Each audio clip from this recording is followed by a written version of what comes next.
ومسلما فقد قال الله عز وجل في حبيبه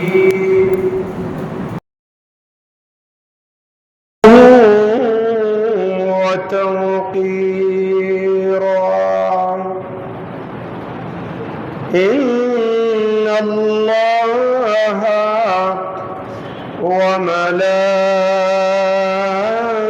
وملائكته يصلون على النبي يا أيها الذين آمنوا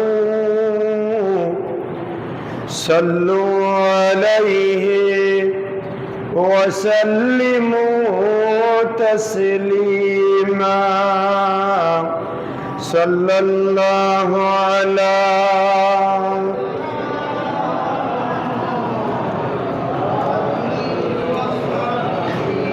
صلى الله على وآله وأصحابه صلى الله على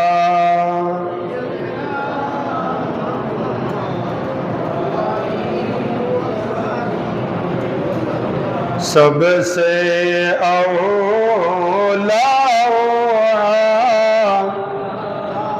हमारा नबी सबसे बाला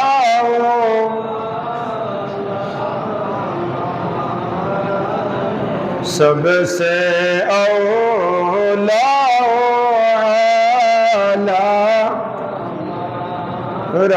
नबी सबसे बाप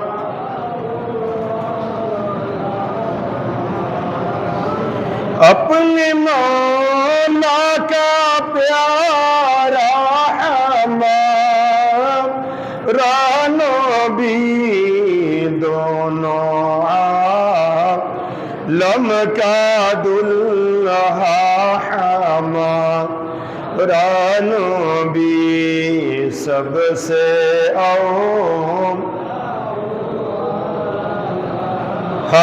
हमारा नबी सबसे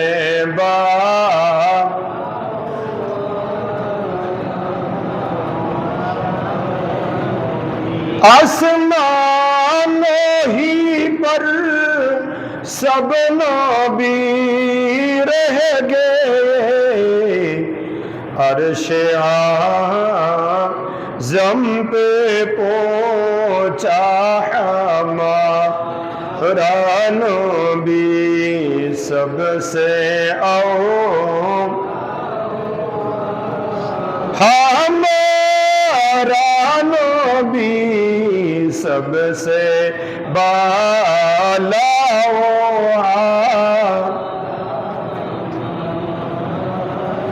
खल्क़ से औलिया औलिया से रसूल और रसूलों से आला हमारा नबी सबसे औला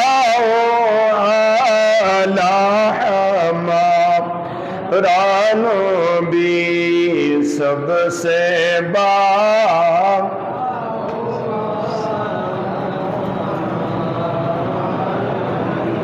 أعوذ بالله من الشيطان الرجيم بسم الله الرحمن الرحيم ومن يعظم شعائر الله فإنها من تقوى القلوب صدق الله مولانا العظيم وبلغنا رسوله النبي الأمين ونحن على ذلك لمن الشاهدين والشاكرين والحمد لله رب العالمين معزز محترم हजरात मुसल्लियान एज़ाम सम्मानित उलमाए किराम रहमानी व रहमकुमुल्लाह আমরা আল্লাহ সুবহানাহু ওয়া তাআলার আলিশান দরবারে লক্ষ কোটি শুকর আদা করছি যে আল্লাহ পাকের অত্যন্ত দয়া এবং মেহেরবানিতে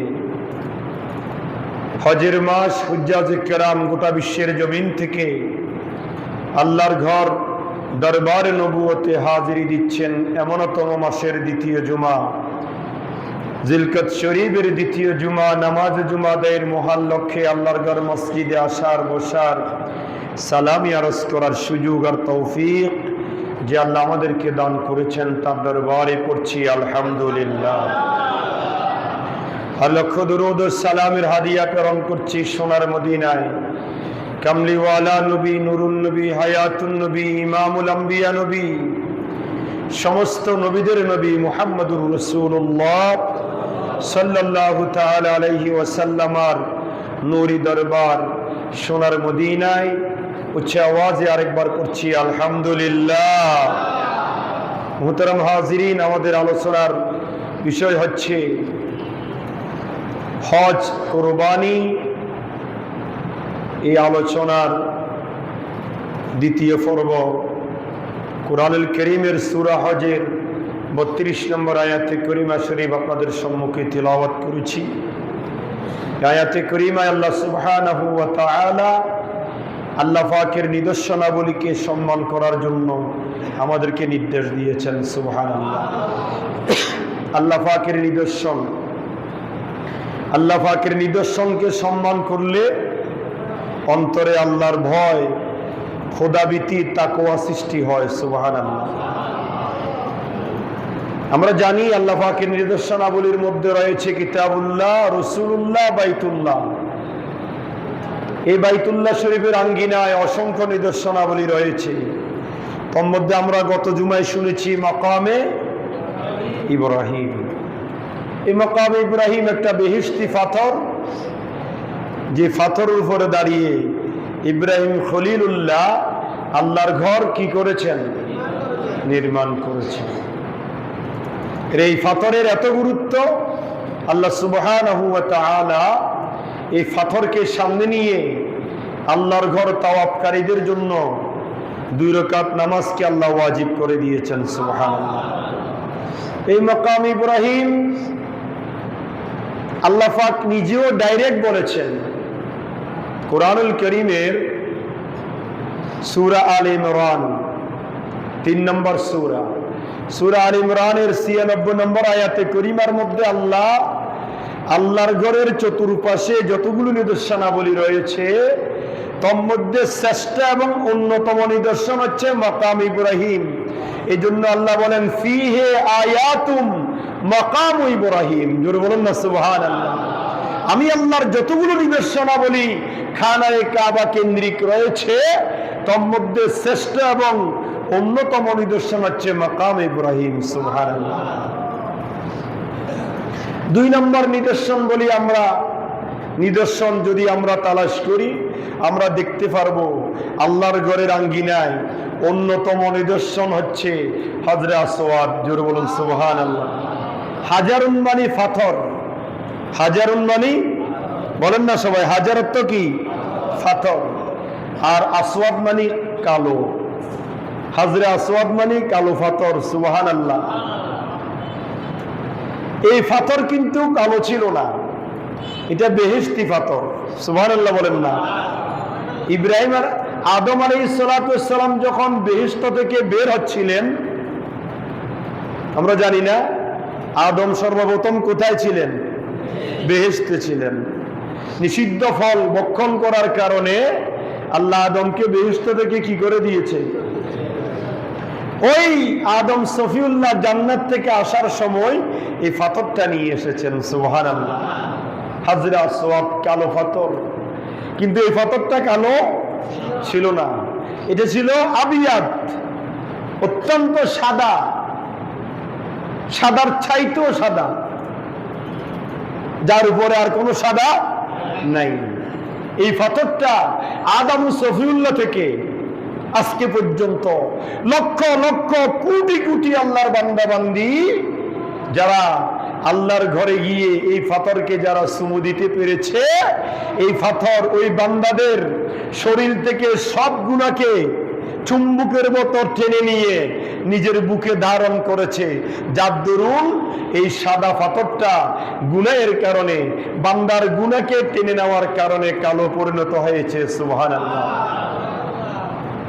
এই হাজরা আসওয়াদে ঠোঁট লাগিয়েছেন আমার আপনার নবী মুহাম্মাদুর সাল্লাল্লাহু, শুধু আমার আপনার নবী নয়, আদম আলাইহিস সালাতু ওয়াস সালাম থেকে মুহাম্মদুর রাসূলুল্লাহ পর্যন্ত, তার থেকে আজ থেকে প্রায় 1500 বছর আগে আমার নবী চুমু দিয়েছেন, সেখান থেকে আজকে পর্যন্ত, আজকে থেকে কিয়ামতের পূর্ব মুহূর্ত পর্যন্ত, যতক্ষণ পর্যন্ত আল্লাহর ঘর তাওয়াফ চলবে ততক্ষণ পর্যন্ত আল্লাহর বান্দা বান্দিরা এই পাথরের চুমু খাবে।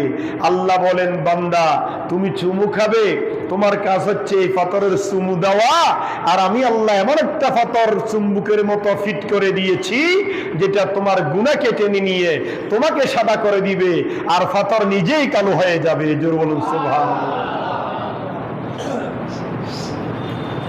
আল্লাহ রাসূল বলেছেন, এই পাথরে চুমু দেওয়া এটা যেমন তেমন কথা নয়।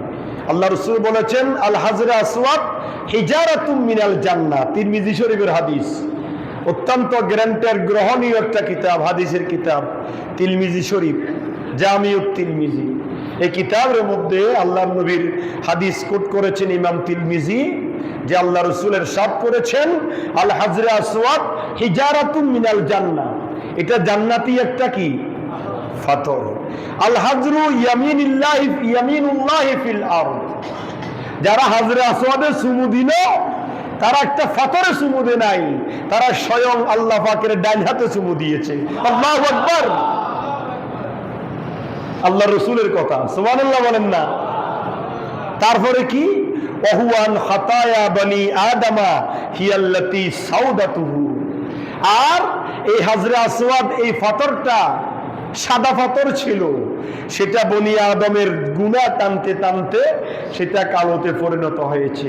সে কিয়ামত পর্যন্ত বনি আদমের গুনাহগুলোকে শুছে শরীর থেকে বনি আদমকে স্বচ্ছ করে দিবে, ফুত পবিত্র করে দিবে, আর নিজের বুককে কালো হিসাবে ধারণ করবে। সুবহানাল্লাহ। তাওয়াফের শুরুতে এই পাথরকে ইস্তেলাম করতে হয়। সুবহানাল্লাহ। আল্লাহর ঘর তাওয়াফ করতে হয় ডান দিক থেকে। কোন দিক থেকে বলেন না? আল্লাহর ঘরের ডান দিক, বাম দিকে আল্লাহর ঘরকে রেখে ডান দিক থেকে তাওয়াফ কি করতে হয়? শুরু করতে হয়। আল্লাহর নবী এবং সাহাবায়ে কেরাম যখন তাওয়াফ করেছেন তখন মানুষ ছিল কম, মানুষ ছিল কম। এখন তো লক্ষ লক্ষ মানুষ এট এ টাইম তাওয়াফ করছে। নারী পুরুষের কোনো ভেদাভেদ নাই, কোনো ডিফারেন্স নাই, কোনো আইব নাই, কোনো পার্থক্য নাই। এই জন্য লক্ষ লক্ষ মানুষ, এই লক্ষ লক্ষ মানুষের মাঝে হাজরে আসওয়াদকে চুমু দিয়ে তাওয়াফ শুরু করা অসম্ভব হয়ে যাবে। এই জন্য আল্লাহ রাসূল 1400 বছর আগে এটার বিধান করে দিয়েছেন, উম্মতরে আমার, তুমি যখন আল্লাহর ঘর তাওয়াফ শুরু করবে, আল্লাহর ঘরের ডান দিক থেকে তাওয়াফ শুরু করো। ইয়া রাসূলুল্লাহ, তাওয়াফটা কোথায় থেকে করব? বলে যে হাজরে আসওয়াদ যেখানে, সেখান থেকে তোমার তাওয়াফ শুরু। সুবহানাল্লাহ। আর তুমি তো হাজরে আসওয়াদকে চুমু দিতে পারবে না, লক্ষ লক্ষ মানুষ, তো তুমি কি করবে? হাজরে আসওয়াদ বরাবর গিয়ে বিসমিল্লাহি আল্লাহু আকবার বলে দুই হাতকে ইস্তেলাম করে তোমার মুখে লাগাবে, ঠোঁটে লাগাবে। ওইটাই আল্লাহর ঘরের কোনায় হাজরে আসওয়াদের চুমু হয়ে যাবে। ওই চুমু দিয়ে তুমি তাওয়াফকে শুরু করো। জোরে বলুন সুবহানাল্লাহ। এটা একটা পাথর, কথা বলেন না, এটা একটা কি? তো এখানে তো পাথর আছে নাই? আপনার এলাকার দোকানের মধ্যেও পাথর আছে, রাস্তাঘাটেও পাথর আছে, সাগরের পাড়েও পাথর আছে। আপনি কি চুমু দিবেন? হযরত ওমর ইবনুল খাত্তাব, অত্যন্ত জলিলুল কদর সাহাবী, অত্যন্ত ইসলামের বিধিবিধানের ব্যাপারে অকট্টর, যিনি অটল, হযরত ওমর ইবনুল খাত্তাব বলেন, ক্বালা ওমর ইবনুল খাত্তাব রাদিয়াল্লাহু তাআলা আনহু, ইন্নী লা আ'লামু আন্নাকা হাজার। হযরত ওমর ইবনুল খাত্তাব হাজরে আসওয়াদকে সামনে নিয়ে, কথা খেয়াল করেন, কাকে সামনে নিয়ে? হাজরে আসওয়াদকে সামনে নিয়ে বলতেছে, ইন্নী লা আ'লামু, আমি অবশ্যই জানি তুমি একটা পাথর, লা তাদুররু ওয়ালা তানফা, তুমি একটা সাধারণ পাথর, তুমি কারো উপকারও করতে পারো না, কারো ক্ষতি করারও কি নাই, সুযোগ নাই। ওয়ালাউলা আন্নী রাআইতু রাসূলুল্লাহি সাল্লাল্লাহু আলাইহি ওয়াসাল্লাম কাব্বালা কামা কাব্বালতুকা, জোরে বলুন না সুবহানাল্লাহ। হযরত ওমর ইবনুল খাত্তাব বলছে, তুমি একটা পাথর, আমি জানি তুমি কারো উপকারও করতে পারো না, ক্ষতি করারও কি নাই, তোমার এবিলিটি যোগ্যতা নাই, কিন্তু ফালাউলা আন্নী রাআইতু রাসূলুল্লাহি সাল্লাল্লাহু আলাইহি ওয়াসাল্লাম কাব্বালা, যদি আল্লাহর নবী রাহমাতুল লিল আলামিন তোমাকে চুমু দিতে না দেখতাম, কামা কাব্বালতুকা, আমি ওমরও তোমাকে জীবনে চুমু দিতাম না, কিন্তু আমি ওমর তুমি একটা পাথরকে চুমু দিচ্ছি, এজন্য এই পাথরের সাথে আল্লাহর নবীর ঠোঁট লেগেছে। আর দুনিয়ার নবীর উম্মতেরা শুনে রাখো, খোদার কসম করে বলছি, যে পাথরের মধ্যে আদম সফিউল্লাহ থেকে নবী মুহাম্মদুর রাসূলুল্লাহ সাল্লাল্লাহু আলাইহি ওয়াসাল্লাম পর্যন্ত লক্ষ লক্ষ নবী রাসূল, ওলি, গাউস, কুতুব, কোটি কোটি সাহাবায়ে কেরামের ঠোঁট লেগেছে, সেই পাথরের মধ্যে যে ব্যক্তি ঠোঁট লাগাবে, আল্লাহ রাব্বুল আলামিন তার জিন্দেগীর গুনাহগুলো মাফ করে দিবে। জোরে বলুন সুবহানাল্লাহ। এইটা হচ্ছে আল্লাহর ঘরের অন্যতম একটা নিদর্শন, হাজরে আসওয়াদ। এই পাথর পৃথিবীর জমিনে আর কোন জায়গায় আছে নাকি? এই হাজরে আসওয়াদ স্থাপন বিশাল একটা ইতিহাস। এই হাজরে আসওয়াদটা মক্কার কুরাইশরা বিভিন্ন দলে বিভক্ত ছিল, কথা বলেন ঠিক কিনা? এই পাথর যখন আল্লাহর ঘর সংস্কার হচ্ছিল, পাথরটা সেখান থেকে সরিয়ে রাখা হয়েছিল।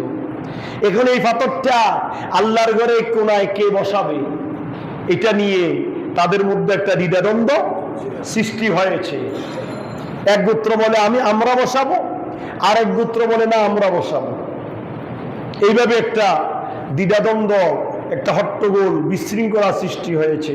ঘোষণা আসলো, যে ব্যক্তি আগামীকাল ফজরের নামাজে সবার আগে আল্লাহর ঘরে আসতে পারবে, তিনি হাজরে আসওয়াদ কে আল্লাহর ঘরের কোনায় স্থাপন করবে তার ডিসিশন দিবে। সুবহানাল্লাহ। দায়িত্বটা কার উপর? যিনি আগামীকাল সকালে সবার আগে ফজর নামাজে আসবে, তিনি এই সিদ্ধান্ত দিবেন যে হাজরে আসওয়াদ আল্লাহর ঘরের কোনায় কে স্থাপন করবে। ওই দিন সকালবেলায় আল্লাহ রসুলের আগে দুনিয়ার কেউ আসতে পারে নাই। নবী মুহাম্মদুর রাসূলুল্লাহ সাল্লাল্লাহু আলাইহি ওয়াসাল্লাম ফজরের নামাজে সবার আগে হাজির। তাহলে কথা অনুযায়ী আল্লাহর নবী কি দিবেন? সিদ্ধান্ত দিবেন হাজরে আসওয়াদটা আল্লাহর ঘরের কোনায় কে স্থাপন করবে। আল্লাহ রসুল ফজরের নামাজের পরে সিদ্ধান্ত দিলেন। আল্লাহ রসুল বললেন, আমি যেটা সিদ্ধান্ত দিব সেটাই হচ্ছে চূড়ান্ত সিদ্ধান্ত। দেখেন আল্লাহ রসুলের হিকমত কত। আল্লাহ রসুল বললেন, আমার গায়ের চাদরটা বিছাও। আল্লাহ রসুল গায়ের চাদর মুবারক বিছাই দিলেন, আর সব গোত্র প্রধানদেরকে ডাক দিলেন। সুবহানাল্লাহ। সব গোত্র প্রধানেরা আসলো। আল্লাহ রসুল নিজ হাতে পাথরটা ওই আল্লাহ রসুলের চাদরের মাঝখানে রাখলেন। সুবহানাল্লাহ। আর সব গোত্র প্রধানদেরকে বললেন, তোমরা চতুর্দিক থেকে চাদরটা ধরো। সুবহানাল্লাহ বলেন না? সব গোত্র প্রধানেরা চাদরটা আলগাইয়ে ধরলেন, আল্লাহর ঘরের ডান করে নিয়ে গেলেন। আল্লাহ রসুল সবাইকে চাদর ধরাই দিলেন, নিজের নুরানি হাত দিয়ে ওই পাথরটা আল্লাহর ঘরের কোনায় বসাই দিলেন। জোরে বলুন সুবহানাল্লাহ। বিশাল একটা হট্টগোল, গন্ডগোল আল্লাহ রসুল মুহূর্তের মধ্যে নিরসন করে দিয়েছেন। সুবহানাল্লাহ। কেমন হিকমত ছিল আল্লাহ রসুলের, বুদ্ধি প্রজ্ঞা ছিল।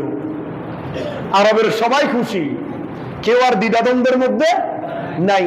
আল্লাহ রসুল সবাইকে চাদর ধরাই দিলেন, আর নিজের নুরানি হাত দিয়ে পাথরটা আল্লাহর ঘরের কোনায় বসাই দিলেন।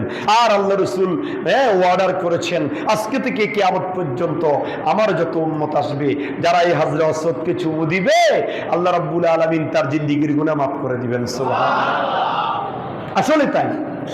আসলে তাই অনুভব হয়। আপনারা যারা বুড়া বয়সে যান, হয়তো বা বর্তমান সিচুয়েশনে ওখানে যাওয়া সম্ভব হয় না, যেটা আমরাও বুঝি। আমি আজ থেকে আপনার 16, 17, 18 বছর আগে যখন গিয়েছিলাম, প্রতি তাওয়াফে চুমু দিয়েছি। প্রতি তাওয়াফে চুমু দেওয়ার শক্তি ছিল, সাহস ছিল। আর এখন তো একটু দুর্বল হয়ে যাচ্ছি। এখন এক সফরে একবার দুইবারের বেশি দেওয়া সম্ভব হয় না।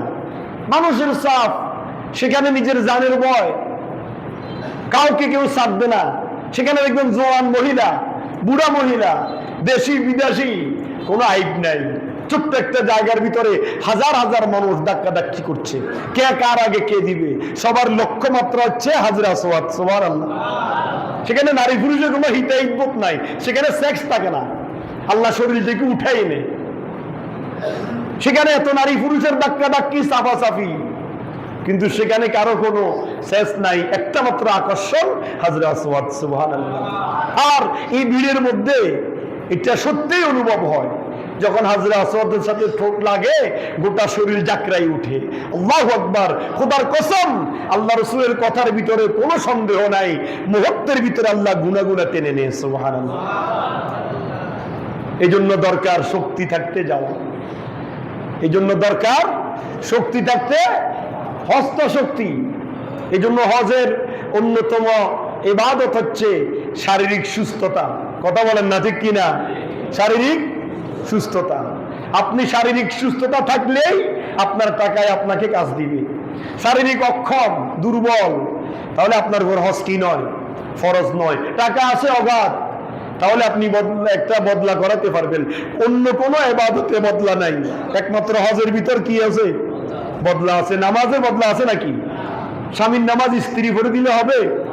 স্ত্রীর নামাজ স্বামী পড়লে, স্বামীর রোজা স্ত্রী রাখলে, বন্ধুর রোজা বন্ধু রাখলে হবে না। একমাত্র হজ। শারীরিক অক্ষম, আর্থিক সচ্ছলতা আছে, আপনি বদলা করাতে পারবেন।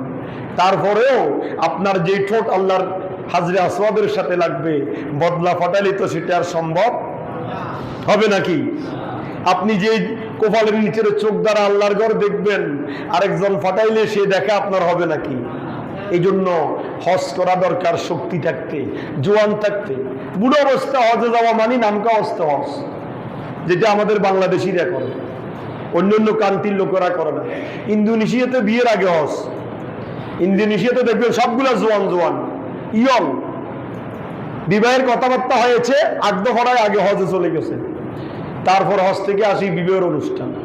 অধিকাংশ সরকারি রুলস, বিবাহের আগে কি হজ। ওদের আবার সরকারও কিছু কি দেয়, আর্থিকভাবে সাপোর্ট দেয়, সহযোগিতা করে। আপনার 60% নিজে দিলে 40% সরকার দেয়, 40% নিজে দিলে 60% সরকার দেয়।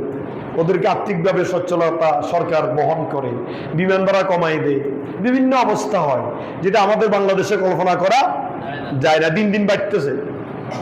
কিছুদিন আগে তত্ত্বাবধায়ক সরকার যেটা ছিল, ভারপ্রাপ্ত সরকার, তখন ধর্ম মন্ত্রণালয় মন্ত্রী বারবার হাত ডাক দিয়েছিল, আমরা হজ কমাই দিব, ওমরার প্যাকেজ কমাই দিব, বিমান ভাড়া একবারে কমাই দিব। এমন কমানি কমাইছে 2 লাখ টাকা হজের সময় বিমান ভাড়া, এমন কমানি কমাইছে আপনার ওমরার সময় 1 লাখ টাকা বিমান ভাড়া। কমাইছে না বাড়াইছে? শুধু বলতে পারে মুখে, কিন্তু কাজে নাই। যে অবস্থা পরিস্থিতি, তো এই জন্য আমাদের দরকার জোয়ান থাকতে হজ, তাহলে আপনি হজের কার্যক্রমগুলা করতে পারবেন। হজ করে আসলে মানুষ মাসুম, নিষ্পাপ হয়ে যায়। তার কারণটা কি? ওই যে আপনি যদি হাজরা আসওয়াদ চুমু দিতে পারেন, গুনাহ তো সেই টেনে নিল। আল্লাহু আকবার। আর আরাফাতের ময়দানে পা রাখলেই গুনাহ মাফ। সুবহানাল্লাহ বলবেন না? এটা হচ্ছে আল্লাহর ঘরের দ্বিতীয়তম নিদর্শন। 3 নম্বর নিদর্শন হচ্ছে রুকনি ইয়ামিনী। সুবহানাল্লাহ বলেন। এই রুকনি ইয়ামিনী হচ্ছে কাবা শরীফের পূর্ব দেয়াল, যেখান থেকে, যে সাইড থেকে তাওয়াফ শুরু হয়, ডান পাশ থেকে। ওই ডান পাশে রুকনি ইয়ামিনী থেকে হাজরে আসওয়াদ পর্যন্ত এই দেওয়ালটা হচ্ছে খানায়ে কাবার পূর্ব পাশের দেওয়াল। ওখানে গিয়ে পূর্ব দক্ষিণ উত্তর বাইর করা কি হয়ে যায়? কঠিন হয়ে যায়। আল রুকনি ইয়ামিনী থেকে হাজরে আসওয়াদ, এই দেওয়ালটা হচ্ছে পূর্বের দেওয়াল। এই রুকনি ইয়ামিনী থেকে হাজরে আসওয়াদ পর্যন্ত এই জায়গাটা অত্যন্ত বরকতপূর্ণ জায়গা। সুবহানাল্লাহ। হযরত ওমর ইবনুল খাত্তাব বলেছেন, কানা রাসূলুল্লাহ সাল্লাল্লাহু আলাইহি ওয়াসাল্লাম লা ইয়াদা ইস্তালামা রুকনি ইয়ামিনী ওয়াল হাজার ফি কুল্লি তাওয়াফা কামা ক্বালা আলাইহিস সালাতু ওয়াস সালাম। সুবহানাল্লাহ। ওমর ইবনুল খাত্তাব বলেন, আল্লাহর নবী রাহমাতুল লিল আলামিন যখন তাওয়াফ করতেন, রুকনে ইয়ামিনিতে ইস্তেলাম করতেন, হাত লাগাতেন। সুবহানাল্লাহ। রুকনে ইয়ামিনিতে হাত লাগিয়ে মুখে চুমু দিতেন।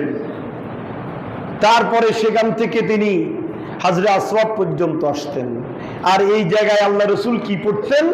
রব্বানা আতিনা ফিদ দুনিয়া হাসানা ওয়া ফিল আখিরাতি হাসানা ওয়া কিনা আযাবান নার। আল্লাহু আকবার। সব দোয়ার মূল দোয়া, সব দোয়ার মূল দোয়া রব্বানা আতিনা ফিদ দুনিয়া হাসানা।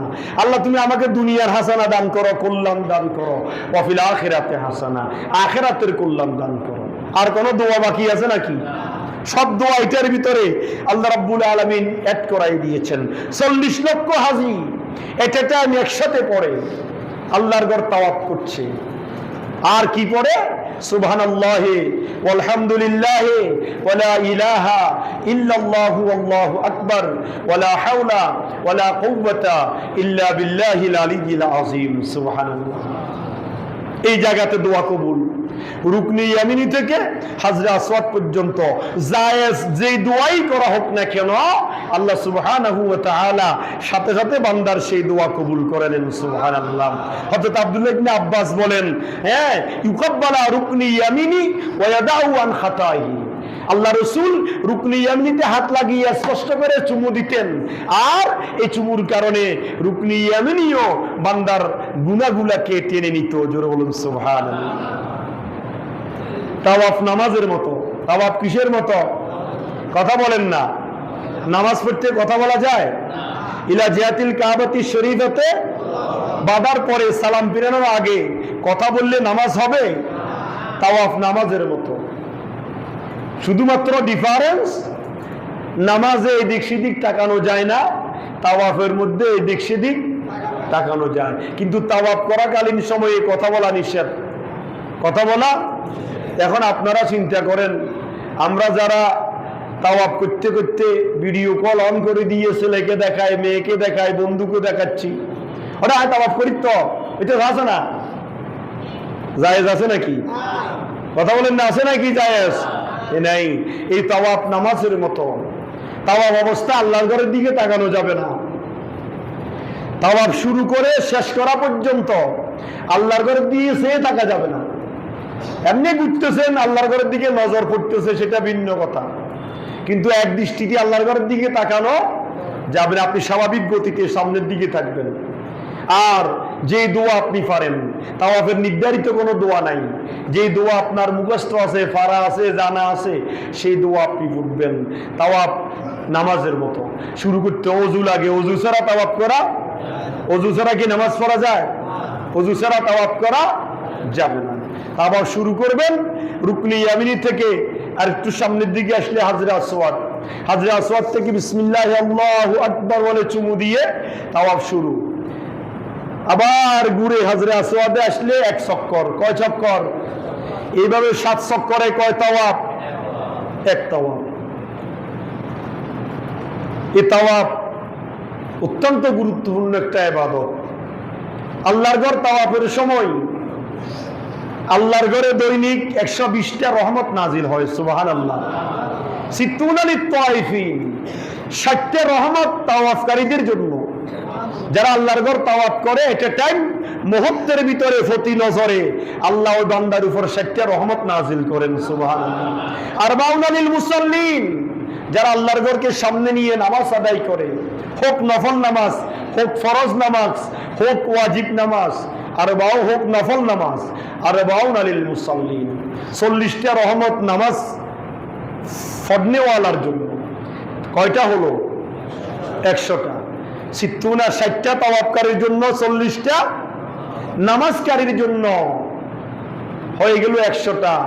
আল্লাহ রাসূল বলেন, তুমি নামাজও করছো না, তাওয়াফও করছো না, শুধু বসে বসে আল্লাহর ঘরটা দেখতেছ। ইশিরুনা লিন নাজিরিন, যারা আল্লাহর ঘরের দিকে শুধু দৃষ্টি দিবে তার জন্য 20টা রহমত। জোর বলুন সুবহানাল্লাহ। এই তাওয়াফের মাঠে বেহুদা কথা বলা যাবে না, বিশৃঙ্খলা যাবে না, করা যাবে না। হ্যাঁ, মোবাইলে কথা বলা যাবে না, ভিডিও কল করা যাবে না, ছবি তোলা যাবে না। কেন? এ তাওয়াফের মাঠে নবী রাসূলগণ তাওয়াফ করেন, সুবহানাল্লাহ। বড় বড় ওলি বুজুর্গরা তাওয়াফ করেন, যাদেরকে আমরা দেখি না। লক্ষ লক্ষ ফেরেশতা আল্লাহর ঘর তাওয়াফ করে। হযরতে বেলাল, হযরতে উমর, আম্মা আয়েশা সিদ্দিকা সহ অসংখ্য সাহাবায়ে কেরাম আল্লাহর ঘর কি করছিলেন? কথা বলেন না, কি করছিলেন? আল্লাহ রসুলের সাথে আল্লাহর ঘর তাওয়াফ করছেন। হঠাৎ করে আল্লাহ রসুল দাঁড়িয়ে গেলেন, সুবহানাল্লাহ বলবেন না? দাঁড়িয়ে আল্লাহ রসুল যেন মুসাফা করলেন, কার সাথে যেন কথা বলতেছেন। কিন্তু আম্মা আয়েশা সিদ্দিকা, হযরতে বেলাল, ওমর ফারুক তারা তাকিয়ে আছে। কিরে, আল্লাহ রসুল বলেছেন তাওয়াফের সময় কথা বলা যায় না। তো আল্লাহ রসুল তো কথা বলতেছেন, আবার কার সাথে কথা বলতেছেন সেটাও তো আমরা দেখতেছি না।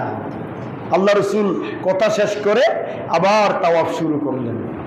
তাওয়াফ যখন শেষ হয়ে গেল, ওয়াজিবুত তাওয়াফ নামাজ আদায়ের পরে হযরত ওমর আল্লাহ রসুলকে জিজ্ঞাসা করছেন, ইয়া রাসূলুল্লাহ, ইয়া হাবিবাল্লাহ, কিছুই তো বুঝলাম না, তাওয়াফ করছিলাম আমরা আপনার সাথে, হঠাৎ করে আপনি দাঁড়িয়ে গেলেন, আর আপনি যেন কার সাথে কথা বলছেন। আল্লাহ রসুল বললেন, আমি যখন তাওয়াফ করছিলাম হঠাৎ করে আমার সামনে হযরত ঈসা রূহুল্লাহ, আল্লাহু আকবার, সে যখন আমাকে দেখেছে, আমি যখন তাকে দেখলাম, সালাম দিয়েছে, মুসাফা করলাম, কথা বললাম, এই জন্য আমি সেখানে দাঁড়িয়েছি। জোরে বলুন সুবহানাল্লাহ। আর এই জন্য আল্লাহ রসুল বলেছেন, আল আম্বিয়াউ আহিয়া, সমস্ত নবীরা জীবিত, ওয়াহুম ইউরজাকুন, তারা যদিও ইন্তেকাল করে তাদের কবরে আল্লাহর পক্ষ থেকে রিজিক পৌঁছে। ওয়াহুম ইয়াহুজ্জুন, তারা কবর থেকে হজ করে, আল্লাহর ঘর তাওয়াফ করে, আরাফার জমিনে অবস্থান করে। কোথায় থেকে? কবর থেকে। ওয়াহুম ইউসাল্লুনা ফি কুবুরিহিম, তারা কবর থেকে নামাজ পড়ে। জোরে বলুন সুবহানাল্লাহ। হযরতে ঈসা রূহুল্লাহ আল্লাহর ঘর তাওয়াফ করছিল, আল্লাহ রসুলের সাথে দেখা, আল্লাহ রসুল মুসাফা করেছেন। এই জন্য বড় অদ্ভুত লাগে। মাঝে মধ্যে রাতের 2টা, 2:30, 3টায় যখন তাওয়াফ করতে নামি, সেখানে অদ্ভুত আকৃতির কিছু মানুষ দেখা যায়। আমি তো 2011 সালে হঠাৎ তাওয়াফ করছিলাম গভীর রাত্রিতে, কি এক লম্বা উঁচু, আমার থেকে মনে হয় ডবল হবে একটা লোক, আমার শরীর লোমখাড়িয়ে গিয়েছে, একটা লোক তাওয়াফ করছে। আমি বারবার তাকাচ্ছি তার কদমের দিকে, কি সে কি নিচে কোনো কিছু জোড়া দিল কিনা, অসুস্থ কিনা, কিন্তু দেখা যাচ্ছে তার ফাঁক জমিনে, কিন্তু আমার থেকে ডবল উঁচু। আরেক চক্কর গুরু এসে তাকে আর আমি কোনো অবস্থাতে খুঁজে পাচ্ছি না। আমি কিন্তু তার পিছু ধরেছিলাম, দেখবো মানুষটা। সেখানে তো মুহূর্তের ভিতরে ডাকিয়ে সামনে যাওয়া যায় না, করে কৌশলে ধীরে ধীরে যেতে হয়। এই জন্য তাওয়াফের মাঠে বড় সাবধান। কিন্তু আমাদের বাংলাদেশি উজ্জাজে কেরাম বলেন, অন্যান্য কান্ট্রির গুলো আছে, কিন্তু বাংলাদেশি বেশি। মোবাইল নিয়ে আমরা ব্যস্ত থাকি, ছবি তুলা নিয়ে, পিকচার তুলা নিয়ে আমরা ব্যস্ত থাকি, কিন্তু তাওয়াফটা নামাজের মতো। এই জন্য আল্লাহর ঘরের আপনার রুকনি ইয়ামিনী যেটা বলছিলাম, অন্যতম নিদর্শন, সেই রুকনি ইয়ামিনী থেকে হাজরে আসওয়াদ পর্যন্ত এই জায়গা দোয়া কি হয়? কবুল হয়। তারপরে 4র্থ নম্বর আল্লাহর ঘরের আঙ্গিনার নিদর্শন হচ্ছে মুলতাজিম। জোরে বলুন না সুবহানাল্লাহ। মুলতাজিম হচ্ছে পূর্ব কোণের, যেখানে আপনার হাজরে আসওয়াদ স্থাপিত, হাজরে আসওয়াদ থেকে আল্লাহর ঘরের দরজা পর্যন্ত মাঝখানে যে পুলিশ দাঁড়িয়ে থাকে, হাজরে আসওয়াদের কোণা থেকে আল্লাহর ঘরের দরজা, এই জায়গাটাকে বলা হয় মুলতাজিম। জোরে বলুন সুবহানাল্লাহ। মুলতাজিমে দাঁড়িয়ে যে কোনো দোয়া করলে সাথে সাথে আল্লাহ কি করেন? জায়েজ দোয়া আল্লাহ কি করে নেন? কবুল করে নেন। আপনার আল্লাহর ঘর ধ্বংস করার জন্য যখন এসেছিল, হ্যাঁ, আল্লাহ রসুলের দাদা খাজা আব্দুল মুত্তালিব, সে মুলতাজিমে দাঁড়িয়ে দোয়া করেছে, আল্লাহ তুমি তোমার ঘরকে হেফাজত করো। সুবহানাল্লাহ। আল্লাহ আবাবিল ফাঁকি দ্বারা আল্লাহর ঘরকে কি করেছেন? করেন নাই? জায়েজ যে কোনো দোয়া কবুল। সুবহানাল্লাহ বলেন না? সেটা দেখে দেখে আবু জাহেল যখন মদিনাতে যাচ্ছিল আল্লাহ রসুলের বিরুদ্ধে অস্ত্র ধরার জন্য, বদরের যুদ্ধে, কোন যুদ্ধে? বদর যুদ্ধে যখন আবু জাহেল যাচ্ছিল মুহাম্মদুর রাসূলুল্লাহর বিরুদ্ধে জিহাদ করবে, তখন আবু জাহেল সে মুলতাজিমে দাঁড়িয়ে আল্লাহর দরবারে দোয়া করেছে, আল্লাহ এমন একটা জায়গায় দাঁড়িয়েছি যেটা মুলতাজিম বলা হয়, যেখানে সব দোয়া কবুল হয়। আল্লাহ আমি মুহাম্মাদের বিরুদ্ধে অস্ত্র ধরতে যাচ্ছি, তুমি হকের পক্ষে রায় দিও। আল্লাহু আকবার। কিসের পক্ষে? হকের পক্ষে। আল্লাহ দোয়া কবুল করে নাই? হকে ছিল মুহাম্মাদুর, এই জন্য আল্লাহ হকের পক্ষে দায় দিয়েছে। বদরের যুদ্ধে রমজান মাসে 70 জন সাহাবী 1000 সাহাবীর কাফের মুশরিকের সঙ্গে লড়াই করে বদরের যুদ্ধে আল্লাহ মুসলমানদেরকে জয় করেছেন। সুবহানাল্লাহ। দোয়া কবুল না কবুল? কবুল হয় কি হয় না? আর ইবনে আব্বাস রাদিয়াল্লাহু তাআলা আনহু قال سمعت رسول الله صلى الله عليه وسلم يقول الملتزم موضع يستجاب في الدعاء। মুলতাজিম হচ্ছে সমস্ত দোয়ার বান্দার, যে কোনো দোয়া বান্দা জায়েজ দোয়া মুলতাজিমে দাঁড়িয়ে যদি করে, আল্লাহর সাথে সাথে বান্দার দোয়া কি করেন? সেখানে বুড়ে ছুড়ে যাবের কোনো সুযোগ নাই, সেখানে বুড়ে যাওয়ার কোনো কি নাই, সুযোগ নাই। আপনারা যারা মনে করতেছেন বিল্ডিংটা একটু কাজ শেষ করিল, অমুক জায়গায় একটা জায়গা আছে, জায়গাটা একটা লই তারপরে যাবো আর কি হজে বা উমরায়, সম্ভব নয়। সে মুলতাজিমে গিয়ে দাঁড়ানোর সুযোগ বুড়ো লোকের পক্ষে সম্ভব নয়, অসুস্থ লোকের পক্ষে মুলতাজিমে দাঁড়ানো সম্ভব নয়। এই মুলতাজিমে দাঁড়িয়ে দোয়া করেছেন সাইয়েদনা আদম আলাইহিস সালাম। জোরে বলুন না সুবহানাল্লাহ। সেই দোয়া আল্লাহ কবুল করেছে। তার সন্তানদেরকে অর্ডার করেছেন, তোমরা এই দোয়া করো, আল্লাহুম্মা ইন্নাকা তা'লামু সিররি ওয়া আলানিয়া। আল্লাহ জায়েজ না জায়েজ, জায়েজ দোয়াগুলা প্রকাশ্য গোপনীয় ব্যক্ত অব্যক্ত সমস্ত জায়েজ দোয়াগুলো তুমি আমার সন্তানের দোয়া কবুল করো। ফাকবিল মাযিরাতি ওয়া তা'লামু ফি নাফসি ওয়া মা ইনদি ফাগফিরলি ওয়া তা'লামু হাজাতি ফাআতিনি সুআলি। আল্লাহু আকবার। আল্লাহ আমার সন্তানেরা যা চাইবে তুমি এই মুলতাজিমে দাঁড়িয়ে তুমি তাদেরকে সেটা দান করো। সুবহানাল্লাহ বলেন না? কে দোয়া করেছে? আমাদের আব্বা আদম আলাইহিস সালাম। সুবহানাল্লাহ বলেন না? আল্লাহুম্মা ইন্নী আসআলুকা ঈমানান ইউবাশিরু কলবি। আল্লাহ আমার সন্তানদের অন্তরে ঈমানের শুভ সংবাদ দান করো। সুবহানাল্লাহ। ওয়া ইয়াকিনান সাদিকান হাত্তা আলামু আন্নাহু লান ইউসিবানি ইল্লা মা কাতাবতানি। সুবহানাল্লাহ। আমার বান্দাদের কপালের ভিতরে তুমি নেককার ঈমানদার লিখে দাও আমার সন্তানের কপালে।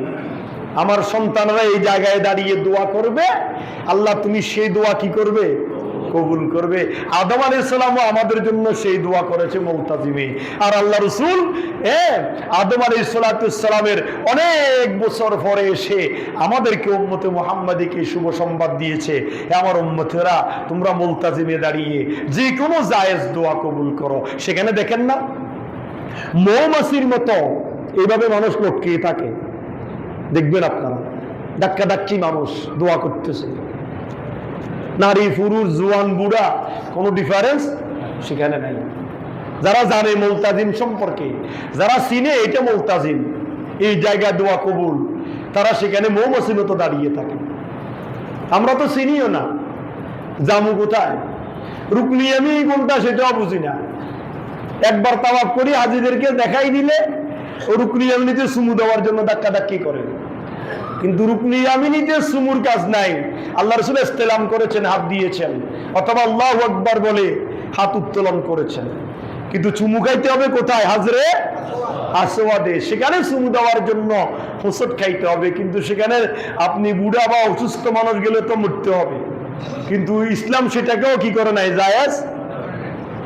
এই জন্য ইসলাম বাহির থেকে ইসলাম করার জন্য বলেছে, তুমি বিসমিল্লাহ আল্লাহু আকবার বলে ইসলাম করে মুখে লাগান, হাজরে আসওয়াদ সুমুর সওয়াব তোমার হয়ে যাবে। সুবহানাল্লাহ। সওয়াব হবে বটে, কিন্তু মুখ লাগাইলে যে ফায়দা সেই ফায়দা কি হবে? সুতরাং এই মুলতাজিম অত্যন্ত গুরুত্বপূর্ণ একটা জায়গা, যেখানে দাঁড়িয়ে দোয়া করলে আল্লাহ পাক দোয়া কি করেন? কবুল করেন। মুলতাজিম রুকনি ইয়ামিনী, রুকনি ইয়ামিনী থেকে হাজরে আসওয়াদ পর্যন্ত এটা গুরুত্বপূর্ণ জায়গা, দোয়া কবুলের জায়গা। আর হাজরে আসওয়াদ থেকে আল্লাহ বাবে কাবা, কাবার দরজার পর্যন্ত এই জায়গাটা, এটা হচ্ছে বড় গুরুত্বপূর্ণ জায়গা, যেটাকে বলা হয় মুলতাজিম। নাম কি বলেন না? মুলতাজিম। এই মুলতাজিমে দাঁড়িয়ে দোয়া করলে আল্লাহ পাক দোয়া কবুল করে। আর এই মুলতাজিমে দাঁড়ানোর জন্য আপনাকে যেতে হবে জোয়ান বয়সে, সুস্থ অবস্থায়। সেখানে আপনি দাঁড়াইতে পারবেন, দোয়া করতে পারবেন, ইসলাম করতে পারবেন, বাবে কাবা, কাবার দরজা দেখতে পারবেন। সুবহানাল্লাহ। এই নিদর্শনাগুলি আল্লাহর ঘরের চতুর্পাশে আছে না নাই?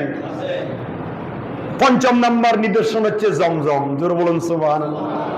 এটা বলে শেষ করছি। পঞ্চম নাম্বার নিদর্শন কি? জমজম। জমজমের ওয়াকিয়া জানেন তো? ইব্রাহিম ইসলাম যখন সন্তান লাভ করেছেন ৮৬ বছর বয়সে। কয় বছর বয়সে? একটু কথা বলেন না, কয় বছর বয়সে? ওই সন্তান যখন ভূমিষ্ঠ হলো, আল্লাহ পরীক্ষা শুরু করে দিয়েছেন। দিছে একটা পরীক্ষার মাধ্যমে। ৮৬ বছর বয়সে কি দিছে? সন্তান দিছে। কথা বলেন না, কি দিয়েছে? সন্তান নিয়ে আবার পরীক্ষা শুরু। কয় যে কি পরীক্ষা?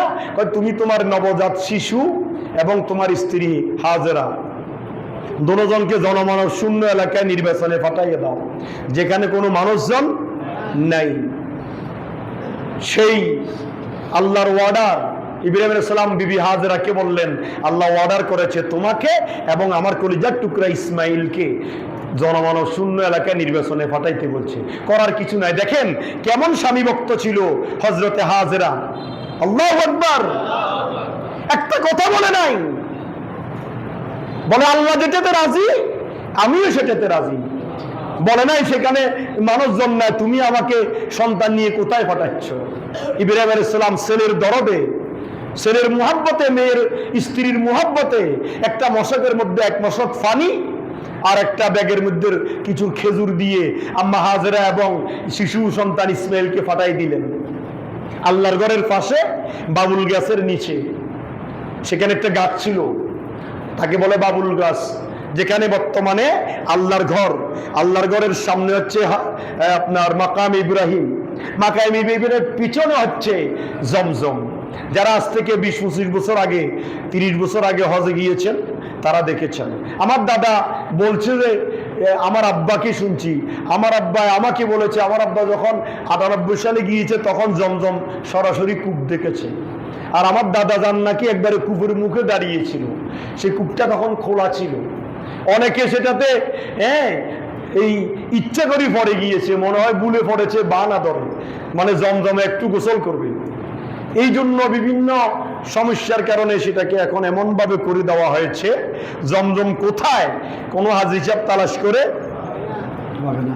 তবে আল্লাহর ঘরের একবার আন্ডারগ্রাউন্ডে বিশাল একটা রুম, সেখানে বড় বড় এরকম মোটা মোটা পাইপ দিয়ে পানি সরাসরি জমজম কূপ থেকে সেখানে নিষ্কাশন করে বিভিন্ন দিকে পাইপ দিয়ে ডেলিভারি দেওয়া হয়। সেটাতে আমি আপনার ২০১০ সালে ঢুকেছিলাম, সেখানে কিন্তু ঢুকা নিষেধ।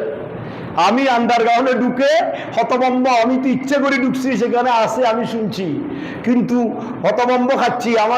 আমি ঢুকে গিয়েছি ইচ্ছা করে, তা আমাকে তাড়াতাড়ি ফরিরা তাড়াতাড়ি দৌড়াই দিচ্ছে। আমি একটা বাঙালিকে জিজ্ঞাসা এটা কি, যে জমজমের পানি এখানে টেনে এখান থেকে বিভিন্ন পাইপ দিয়ে যে দেখতেছেন, এই তাড়াতাড়ি চলে যান, এখানে দাঁড়ানো যাবে না, নিষেধ। এগুলো দিয়ে বাইরে ডেলিভারি দেওয়া হয়। সেই কূপ বাবুল গাছের নিচে আম্মা হাজেরা এবং ইসমাইল জবিউল্লাহকে বসাইয়ে দেওয়া হয়েছে, ইবাদত করতেছে। মশকের পানিও শেষ, ব্যাগের খেজুরও শেষ। এই শিশু সন্তান মা খাইতে পারছে না, দুধ পাবে? মার খানা নাই, সন্তানের দুধ পাবে? নাই, মার স্তন শুকিয়ে গিয়েছে। ইসমাইল জবিউল্লাহ খিদার যন্ত্রণায় ছটপট ছটপট করছেন। আর আম্মা হাজেরা আলাইহিস সালাতু ওয়াস সালাম এই আল্লাহর ঘরের পিছনে সামনের দিকে মাকাম ইব্রাহিম, মাকাম ইব্রাহিমের পিছনে জমজম কূপ, জমজম কূপের আরেকটি পিছনে হচ্ছে সাফা এবং মারওয়া। ইনশাল্লাহ ওই সাফা মারওয়া নিয়ে আগামী জুমে আলোচনা করব। সে একবার সাফাতে যায় পানির জন্য, একবার মারওয়াতে যায়। সন্তানকে বসাইছেন বাবুল গাছের নিচে, সন্তান বসে বসে কাঁদতেছে, হাত পা লাগতেছে। এই জন্য দেখবেন যারা সাফা মারওয়া সাই করেন, সাফা মারওয়ার মাঝখানে একটা সবুজ লাইটের বাতি আছে, আছে না নাই? সেখানে একটু বেশি দৌড়তে হয়, দ্রুত যাইতে হয়। কেন? ছেলে কাঁদতেছে কাঁদতেছে, হঠাৎ করে মাকে দেখলে কান্দা বাড়ি যায়। কথা বলেন না, ঠিক কিনা? এই জন্য আম্মা হাজেরা সালাম কি করছে, সাফা থেকে শুরু করে দৌড়ান দুটতেছে, পানি তালাশ করতেছে। সাফাতে গেলে মনে হয় মারওয়াতে পানি আছে, বালি চিকচিক করছে। তিনি যায় যেখানে ওই সন্তান দেখা যায় আল্লাহর ঘর বরাবর, সেখানে তিনি দূরই পার হয়ে যায়, যাতে করে সন্তানের দৃষ্টি মার দিকে না পড়ে। সেখানে মারওয়াতে গেলে দেখে না, পানি নাই। আবার সাফার দিকে তাকাইলে মনে হয় বালি চিকচিক করছে, পানি আছে। এইভাবে একবার সাফাতে একবার মারওয়াতে দৌড়াদৌড়ি করছেন। আল্লাহ রাব্বুল আলামিন হাকামুল হাকিমিন ওইদিকে শিশু সন্তান ইসমাইল পা দিয়ে আঘাত করতেছেন মাটির মধ্যে, হাত দিয়ে মাটিতে বাড়ি দিচ্ছেন বালুর মধ্যে। হঠাৎ করে ইসমাইল জবিউল্লাহর পায়ের নিচ থেকে পানি উঠে আরম্ভ করলো। জোরে বলেন না সুবহানাল্লাহ। আর ফেরেশতারা যেন গায়েব থেকে বলছে, তাড়াতাড়ি চতুর্দিকে বান দাও। জাম জাম সুরিয়ানি ভাষা, জমজম কিন্তু কোরআনের ভাষা নয় বা আরবি ভাষা নয়, যে সুরিয়ানি ভাষা। ইসমাইল জবিউল্লাহর পানির উঠতে দেখে আম্মা হাজেরা দূরে এসেছেন, এসে দেখতে চতুর্দিক থেকে পানি গড়ায় যাচ্ছে। আর কি যেন ইসমাইল জবিউল্লাহর আম্মা জানকে বলছেন, তাড়াতাড়ি বাদ দাও। আর আম্মা হাজেরা আলাইহিস সালাম বালু টেনে চতুর্দিকে বান দিচ্ছেন আর বলছে, জাম জাম, থাম, পানি যাচ্ছে। পানিকে আবদ্ধ করার জন্য আমি বাদ দিচ্ছি, তুমি অপেক্ষা করো। আম্মা হাজেরা চতুর্দিকে বান দিলেন। এই যে পানি উঠা আরম্ভ করেছে, এখনো উঠতেছে, কিয়ামত পর্যন্ত উঠবে সেই জমজম। জোরে বলুন সুবহানাল্লাহ। জমজম এত মূল্যবান পানি, খায়রু মা ইউলা ওয়াজহুল আরদে মায়ে জমজম। পৃথিবীর জমিনে একমাত্র শ্রেষ্ঠ পানি হচ্ছে জমজমের পানি। এই পানি দাঁড়িয়ে পান করতে হয়। সুবহানাল্লাহ। হযরত ইবনে আব্বাস বলছেন, সাকাইতুন নাবিয়্যা সাল্লাল্লাহু আলাইহি ওয়াসাল্লাম মিন জমজম ফাশারাবা ওয়া হুয়া কায়িমুন আল্লাহুম্মা ইয়াকুলু আল্লাহুম্মা ইন্নী আসআলুকা ইলমান নাফিআ ওয়া রিজকান ওয়াসিআ ওয়া শিফাআম মিন কুল্লি দা। জোরে বলুন সুবহানাল্লাহ। আব্দুল ইবনে আব্বাস বলছে, আমি আল্লাহ রসুলকে এক গ্লাস জমজম দিলাম। সুবহানাল্লাহ। দেখি আল্লাহ রসুল দাঁড়িয়ে গেলেন, বসা থেকে দাঁড়িয়ে গেলেন। আল্লাহ রসুলকে জিজ্ঞাসা করলাম, ইয়া রাসূলুল্লাহ, ইয়া হাবিবাল্লাহ, আপনি অর্ডার করেছেন সব পানি বসে খাতে পান করতে, আপনি দেখি জমজম দাঁড়িয়ে পান করতেছেন। হযরতে আমার রসুল বলেন, আব্বাস, এই পানিটা হচ্ছে হযরত ইসমাইল জবিউল্লাহর নিদর্শন। আমি দাঁড়িয়ে ইসমাইল জবিউল্লাহকে সম্মান করলাম। জোরে বলুন সুবহানাল্লাহ। আর আজকে থেকে কিয়ামত পর্যন্ত আমার যত উম্মত এই পানি পান করবে, তারা যেন দাঁড়িয়ে পান করে। সুবহানাল্লাহ। আর দাঁড়িয়ে পান করবে আর কি বলবে, আল্লাহুম্মা ইন্নী আসআলুকা ইলমান নাফিআ, আল্লাহ এই জমজম পানির উসিলায় আমাকে উপকারী জ্ঞান দান করো। ওয়া রিজকান ওয়াসিআ, আমার রিজিক বাড়াইয়া দাও। ওয়া শিফাআম মিন কুল্লি দা, জটিল কঠিন রোগ থেকে তুমি আমাকে শিফা দান করো। সুবহানাল্লাহ। এই জন্য হজ উমরা করলে রিজিক বাড়ি যায়। কেন? আরেকটা কথা, আমি প্রথম বছর গিয়ে 2009 সালে গিয়ে আমি চিন্তা করেছি, আল্লাহ রসুল কেন জমজমের পানি দাঁড়িয়ে পান করতে বলেছেন। এই যারা উমরা হজে গিয়েছেন তারা জানেন, যেখানে পানি দেওয়া হয়েছে হাজিদেরকে সুকিয়া জমজম লেখা আছে, কোল্ড নট কোল্ড তাও লেখা আছে, গরম আর ঠান্ডা। আবার আরবিতে লেখা আছে সুকিয়া জমজম, জমজমের পানি পান করো। সেখানে কিন্তু এমন পরিস্থিতি, ও টাঙ্গি নিয়ে পানি নিয়ে বসার সুযোগ থাকে না, সেখানে অনেক লোকের ভিড় থাকে। এগুলো দাঁড়িয়ে পান করতে সহজ। কথা বলেন ঠিক কি না? আল্লাহ রসুল জানতেন এত বছর পরেও এই ভিড় হবে এই পানি পান করতে, এই জন্য আল্লাহ রসুল দাঁড়িয়ে পান করেছেন। আর আল্লাহ রসুল বলেছেন, এই জমজম শুধু পানি নয়, ইন্নামা তোআমুন তোআমিন, এই জমজমের ভিতরে খানাও আছে। সুবহানাল্লাহ। وقال هي حزمة জিবরাইল ওয়া সুকিয়া ইসমাঈল, এই পানির সাথে জিবরাইল এবং ইসমাইলের নিদর্শন লেগে আছে। এই পানি শুধু পানি নয়, এটা পান করলে খিদা নিবারণ হয়, এটা পান করলে রোগ থেকে মুক্তি পাওয়া যায়, এটা পান করলে জ্ঞান বাড়ি যায়, এটা পান করলে রিজিক বাড়ি যায়। আল্লাহু আকবার। এই জমজম অত্যন্ত বরকতপূর্ণ পানি। এই জমজম হচ্ছে আল্লাহর ঘরের আঙ্গিনায় অন্যতম নিদর্শন। আল্লাহ সুবহানাহু ওয়া তাআলা এই 5টা নিদর্শন আমরা জানলাম, জমজম, মুলতাজিম, রুকনে ইয়ামিনী, হাজরে আসওয়াদ, মাকাম ইব্রাহিম। এই 5টা নিদর্শন, এই 5টা নিদর্শনের জায়গায় সশরীরে গিয়ে আল্লাহ নিদর্শনগুলা পরিদর্শন করার, দেখার, ফয়েজ বরকত হাসিল করার আমাদেরকে তৌফিক দান করুক, আমিন। আগামীকাল 13, 14, 15 যারা আইয়ামে বীজের রোজা রাখবেন তারা আগামীকাল 13 তারিখ শনি রবি সোম 3 দিন 13, 14, 15 এই রোজা রাখতে পারবেন। অনেকে অনেকভাবে জিজ্ঞাসা করেন আইয়ামে বীজ কখন। যারা আইয়ামে বীজের রোজা রাখার অভ্যাস আছে তারা রাখবেন, রাখার চেষ্টা করবেন। আগামীকাল শনি রবি সোম 13, 14, 15। আল্লাহ রসুল প্রতি মাসে কয়টা রোজা রাখতেন? 3টা রোজা রাখতেন, আইয়ামে বীজের রোজা। আবার এই আইয়ামে বীজের রোজার ভিতরে আমি দেখেছি সোমবার বৃহস্পতিবার যে কোনো একটা দিন পড়ে যায়। 3টার ভিতরে যে কোনো একদিন সোমবার বৃহস্পতিবার পড়ে যায়। যে যারা সোমবার বৃহস্পতিবার রোজা রাখেন তো একদিন পড়ে গেল সোমবার অথবা বৃহস্পতিবার রোজা, আর 2 দিন আইয়ামে বীজের রোজার সাথে মিলে গেল, তাহলে অনেক সওয়াবের কাজ। যারা পারেন আইয়ামে বীজের রোজা রাখবেন। আল্লাহ পাক আমাদের সবাইকে এই নফল ইবাদতগুলো করার তৌফিক দান করুক, আমিন। ওয়া মা আলাইনা ইল্লাল বালাগ। আসসালামু আলাইকুম ওয়া রাহমাতুল্লাহি ওয়া বারাকাতুহু।